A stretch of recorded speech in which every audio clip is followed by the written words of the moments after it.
अधिकार नंबर 17 सुप्रभात अष्टकम। सुप्रभात अष्टकम जिस प्रकार पहले बतलाया गया, अष्टक शब्द का अर्थ होता है जहाँ 8 श्लोकों में वर्णन किया गया हो। अष्टक किसका अष्टक है? सुप्रभात अर्थात अच्छी सुबह, जिसे हम कहते हैं गुड मॉर्निंग। तो प्लीसेंट मॉर्निंग, एक गुड मॉर्निंग के रूप में क्या है वास्तविक सुबह, एक अद्भुत सुबह जिसका वर्णन यहाँ पर किया गया है। इसे पढ़ने के बाद समझ में आता है कि जो रोज़ सुबह उठना है वास्तविकता में सुबह वह नहीं है। आज तक तो हम सभी जागे ही नहीं हैं। आइए इसका अमृत देखते हैं, और जब इसे साक्षात पढ़ने का सौभाग्य मिलेगा तब ये कर्ण अपने आप को धन्य मानेंगे। यह 8 श्लोकों की एक स्तुति है। प्रातः काल के होने पर, रात्रि का अंधकार नष्ट होने पर सब ओर सूर्य का प्रकाश फैल जाता है। जैसे ही सुबह होती है, सूर्य नारायण आते हैं और उनके आते ही संपूर्ण लोक से अंधकार दूर हट जाता है और केवल ज्ञान महान सूर्य के समान मानो सूर्य नारायण उदित हुए हैं, ऐसा देखने में प्रतीत होता है। तथा उस समय जन समुदाय की निद्रा भंग होकर उसके नेत्र खुल जाते हैं। ठीक उसी प्रकार से मोहिनी कर्म छकाछय हो जाने से जिन भगवान की निद्रा मोह निर्मित जड़ता नष्ट हो गई जब हो जाती है, तथा ज्ञानावर्ण दर्शनावर्ण और अंतराय कर्मों के निर्मूल नष्ट हो जाने से उनके अनंत ज्ञान अनंत दर्शन का प्रकाश फैल जाता है। वास्तविक सुबह यह है जहाँ अनंत केवल ज्ञान रूपी महान सूर्य का उदय हुआ है। मोह की निद्रा टूट गई है, संपूर्ण मोहिनी कर्म नष्ट हो गया है और अनंत शक्तियों के साथ अनंत चतुष्टय प्रकट हो गया है। इस प्रकार उन्हें उस समय अपूर्व ही उत्तम प्रभात का लाभ होता है। उनको ऐसी एक सुप्रभात प्राप्त होती है जैसी पूर्व में कभी प्राप्त नहीं हुई थी। आगे अध्याय नंबर 18 शांतिनाथ स्तोत्र। 16वें तीर्थंकर महाशक्ति श्री शांतिनाथ महास्वामी की स्तुति इसके अंदर की गई। शांतिनाथ महास्वामी इसलिए भी महान हैं क्योंकि उनका नाम ही शांति है और संसार का हर एक प्राणी अपने जीवन में हर क्षेत्र में शांति को चाहता है, इसलिए शांतिनाथ महास्वामी की स्तुति करता है। वे शांतिनाथ परम भगवान वीतराग परम मुद्रा के धारी तो हैं ही, अनंत वैभव के साथ वे अनंत लक्ष्मी स्वरूप अनंत चतुष्टय रूप अंतरंग वैभव से सहते हैं। सो बहिरंग में अष्ट महाप्रातिहार्य रूप महान वैभव समोशरण के वैभव से संपन्न हैं। सो उनके उन्हीं अष्ट महाप्रातिहार्यों की स्तुति रूप बहुत सुंदर वर्णन यहाँ पर किया गया। और इसके वर्णन में मैंने अष्ट प्रातिहार्य ध्यान का चिंतन, जो संपूर्ण जगत के कल्याण का महानतम हेतु है, वह भी उस समय प्रस्तुत किया था। सो उसकी भी रिकॉर्डेड वीडियो उपलब्ध है, वह भी आपके लिए यथासंभव प्रेषित की जाएगी। यहाँ 9 श्लोकों के द्वारा 3 छत्र आदि रूप अष्ट महाप्रातिहार्यों का उल्लेख करके भगवान शांतिनाथ महास्वामी की स्तुति की गई है। एक एक प्रातिहार आप अच्छी तरह स्मरण करें और उनकी शक्ति, उनकी ऊर्जा हमारे जीवन में कैसे कल्याणकारी बने, इस पर हमें अच्छी तरह चिंतन, विचार, मनन करना चाहिए। और मैं तो ये मानता हूँ हर एक व्यक्ति जो भगवान का दर्शन करता है उसे नष्ट महाप्रातिहरों के वैभव से परिचित होना चाहिए। जैसे जब वो दर्शन करे तो उस ऊर्जा को, उस तरंगों को, उन भावनाओं को भी अपने जीवन में ग्रहण करे। अष्टमहाप्रातिहार्यों में सिंहासन, अशोक वृक्ष, छत्रत्रय, चम्रद्वय, भावमंडल, ओंकार, दिव्यध्वनि, देवदुंदवी और पुष्पवृष्टि, ये अष्ट महाप्रातिहार्य हैं। इनका वैभव जगत पूज्य निर्यापक श्रवण महामुनि मुनिकुल गौरव श्री सुदासागर जी महर्षिराज के पवित्र मुख से यदि सुनने को किसी को मिल जाए सो वह धन्य धन्य हो जाता है। सिंहासन जो जीवन की ऊंचाइयों का प्रतीक है, जीवन में उन्नति का प्रतीक है, जो जीवन में प्रमोशन का प्रतीक है, ऊपर जाने का प्रतीक है, वह एक प्रकार से संसार से उठने का प्रतीक है कि आप त्याग करो, तपस्या करो, जीवन में आगे बढ़ो तो आपको स्वतः ही सिंहों का आसन, जिसे सिंहों ने अन्य जी पीठ पर धारण किया है, ऐसा पवित्र सिंहासन प्राप्त होगा। और भगवान के मस्तक के पीछे एक विशाल काय अद्भुत अनुपमेय अकल्पनीय वृक्ष होता है जिसका नाम है अशोक वृक्ष। न शोका इति अशोकः, जहाँ कोई शोक नहीं होता उसका नाम है अशोक। और ऐसा अद्भुत अशोक वृक्ष, जिस अशोक वृक्ष के निमित्त से जो उसकी छत्र छाँव में पहुँचता है फिर उसे जीवन में कभी शोक नहीं होता। ऐसा शोक, दुख, दरिद्र, हीनता, दीनता, इन सब को दूर करने वाला, संक्लेशता को खत्म कर देने वाला वह अशोक वृक्ष का चिंतन होता है। इसके बाद भगवान अरहत महाप्रभु के दिव्य भव्य मस्तिष्क के ऊपर त्रिछत्र का होना, तो कैसे हैं वे त्रिछत्र? गुरु, लघु, सबसे पहला गुरु, लघु और लघुतम। गुरु मतलब सबसे बड़ा, फिर उससे छोटा और फिर उससे छोटा लघुतम। गुरु, लघु, लघुतम, ये भगवान के ऊपर हैं और ये साक्षात तीन लोक के स्वामीपन की स्थिति को प्रकट करने वाले हैं कि वे भगवान अरिहंत महाप्रभु तीन लोक के परम स्वामी हैं। उनकी तीन लोक में दिव्य और भव्य सत्ता विराजती है। वे तीन लोक के अधिपत्य को प्राप्त हैं।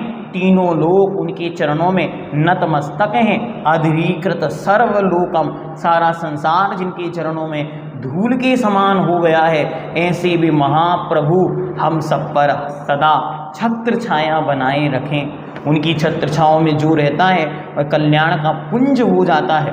वह समंतभद्र स्वामी के समान भस्मकालिक व्याधियों से मुक्त हो जाता है। वह शुभचंद महाराज के समान एक रसायन से संपूर्ण पर्वत को स्वर्ण का बना लेता है। जो भगवान की छत्र छाया में रहता है वह मानतुंग स्वामी के समान एक स्त्रोत मंत्र के माध्यम से संपूर्ण 48 तालों को तोड़ने में समर्थ हो जाते हैं। वे अंजना के समान संपूर्ण दुखों को सहन करने की सामर्थ्य पा लेते हैं। वे सीता के समान अपनी शील की रक्षा के निमित्त पा लेते हैं। वे द्रौपदी के समान दुख दीनता में भी संबल को पा जाते हैं। वे अंजन चोर के समान सिद्धत्व की यात्रा कर लेते हैं। वे जो भगवान की छत्र छाया में रहते हैं वे जीव मैना सुंदरी के समान मंत्र जल के माध्यम से, गंधोदक के माध्यम से ओढ़ जैसे रोग को मिटा देते हैं। इसलिए तेरी छत्र छाया भगवन मेरे सिर पर हो, मेरा अंतिम मरण समाधि तेरे दर पर हो। ऐसी मंगल भावना दिन रात गुनगुनानी चाहिए। और आगे भगवान के दोनों तरफ ढुरते हुए द्विचमर चमरद्वय या चतुष्षष्ठी चवर दोनों प्रकार का वर्णन आगम ग्रंथों में उपलब्ध है। किन्हीं किन्हीं स्थानों पर 2 चमरों का वर्णन है और किन्हीं किन्हीं स्थानों पर चतुष्षष्ठी अर्थात 64 चमरों का वर्णन है, जो कि भगवान की 64 महान रिद्धियों का प्रतीक है। ये देवों अमरों के द्वारा ढुराए गए चबर बतलाते हैं। जो जो भगवान के चरणों में झुकता है उन ऊपर ऊपर उठता चला जाता है। और ये चवरों की शक्तियाँ अद्भुत हैं। ये मंत्र तंत्र, उच्चाटन, सम्मोहन, वशीकरण आदि रूप मंत्रिक प्रयोग, तांत्रिक प्रयोग, यांत्रिक प्रयोग या किसी भी प्रकार की ज्वर, बीमारी, यातनाओं को दूर करके शरीर को और आत्मा को, मन को स्वस्थ कर देने वाले हैं। इसलिए इनका अद्भुत, अनुपमेय, अकल्पनीय चिंतन आत्मा में महान विशुद्धि का कारण है।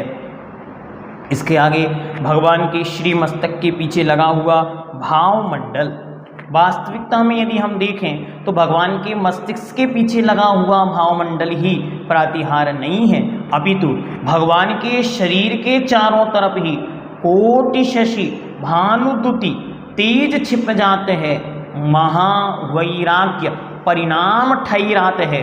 करोड़ों करोड़ों सूर्यों और चंद्रमाओं की आभा, प्रभाव और शीतलता के समान भगवान के चारों ओर प्रकाश बना रहता है। वर्तमान में वह प्रकाश दिखाई नहीं पड़ रहा है, इसीलिए भगवान के मस्तिष्क के पीछे एक आभा मंडल के रूप में एक चक्र के समाकृति का भाव मंडल अंकित किया गया है। वह भाव मंडल ऐसा विशुद्ध परिणाम कर देने वाला होता है कि जो जीव उस भावमंडल से युक्त भगवान का चिंतन करता है या भगवान को देखता है, वो अपनी स्वयं के 7 भवों के, 3 अतीत के, 3 भविष्य के और 1 वर्तमान के, ऐसे 7 भवों को देखने वाला हो जाता है। इस जन्म में भी, इस जीवन में भी, इस समय भी यदि हम संकट में हैं और हमें समझ नहीं आ रहा है अब भविष्य में हमारा क्या होगा, हम कहाँ जाएं, क्या करें, कैसे करें, तो हमें भावमंडल युक्त श्री अरिहंत भगवान का महानतम चिंतन और ध्यान करना चाहिए। इससे वह शक्ति जागृत होगी। आगे दिव्य ध्वनि, भगवान की पवित्र श्री मुख से ओमकार दिव्य ध्वनि ओम,